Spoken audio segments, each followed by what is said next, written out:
गठबंधन हम लोग का महागठबंधन रहेगा विचारधारा का।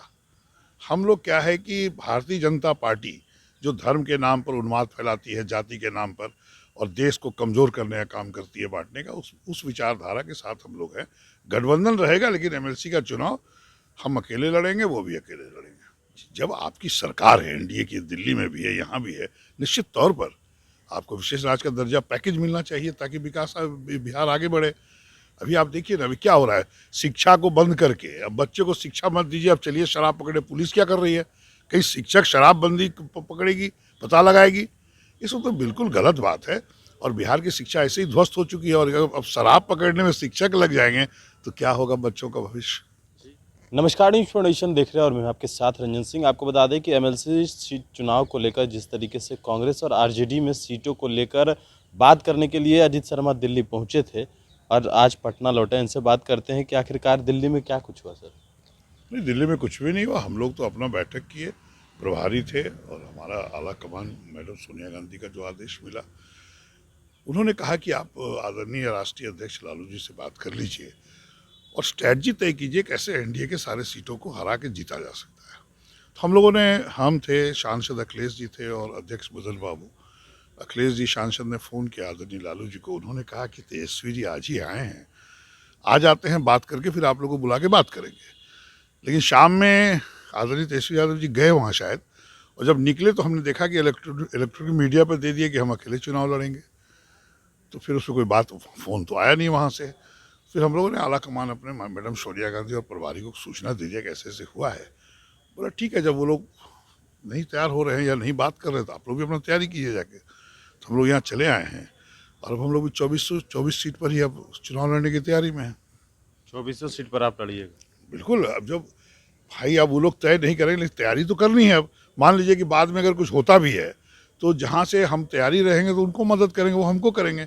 लेकिन जो हमने कल देखा, अपोजिशन लीडर आदरणीय तेजस्वी जी का जो बॉडी लैंग्वेज था, वो तो थे कि हम अकेले चुनाव लड़ेंगे। उन्होंने बोला भी, अगर वो अकेले लड़ते हैं तो कांग्रेस पार्टी थोड़ी छोटी पार्टी है, पूरे देश के जनता के बीच है, हम लोग भी लड़ेंगे चुनाव 2400 सीट। अरे तेजस्वी यादव एक बात कह रहे थे कि उपचुनाव के दौरान ही हम लोगों ने कहा था कि उपचुनाव और एमएलसी चुनाव को लेकर बात हो जानी चाहिए। ये कौन सी बात थी? ऐसा कोई जानकारी हमें नहीं, हमसे कोई ऐसी बात भी नहीं हुई, और ना अध्यक्ष से बात हुई, ना प्रभारी, ऐसा कुछ बोले ही नहीं।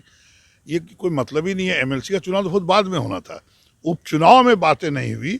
उन्होंने जो हम लोग को 70 सीट में कुशेश्वर थान मिला था, जिस पर कि कांग्रेस चुनाव लड़ी थी, उस पर कांग्रेस को लड़ना था, लेकिन उन्होंने सबसे पहले दोनों सीट पे उन्होंने घोषणा कर दी, हम लोग भी दोनों सीट पे चुनाव लड़े।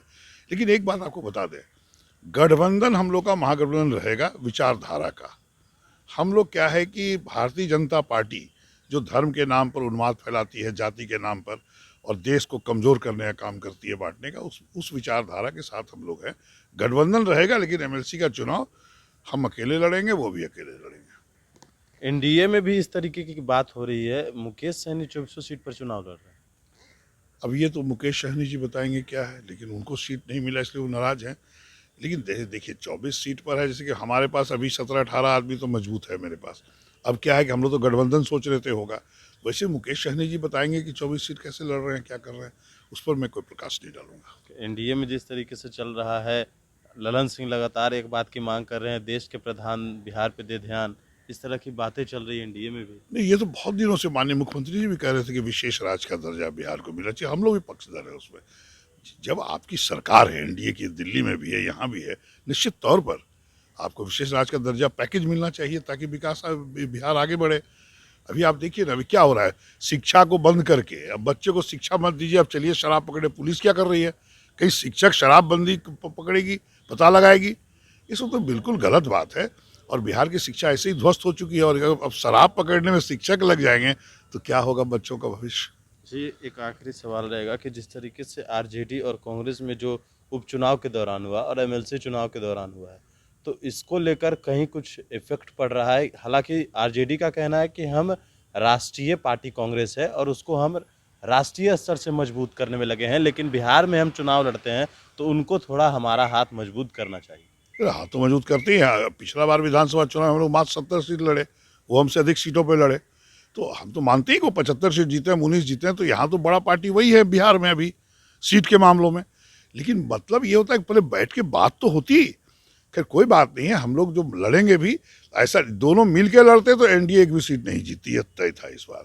लेकिन चूंकि अगले विधानसभा में चुनाव में तो गड़बड़ी करके लोग सरकार में आए हैं, इसलिए लड़ते। लेकिन अभी भी जो हम लोग दोनों लड़ेंगे, जहाँ जहाँ हम मजबूत दिखेंगे वहाँ हम जीतेंगे, जहाँ आरजेडी मजबूत दिखेगी वहाँ वो जीतेगी, लेकिन मिला जुला के हम लोग सीट जीतेंगे। लेकिन अगर इस तरीके से अलग अलग लड़ेंगे तो फिर एनडीए तो आप लोगों के बीच में फायदा उठाएगी। नहीं, वो तो तय करेंगे जनता की जो चुने हुए प्रतिनिधि हैं, ऐसा नहीं है।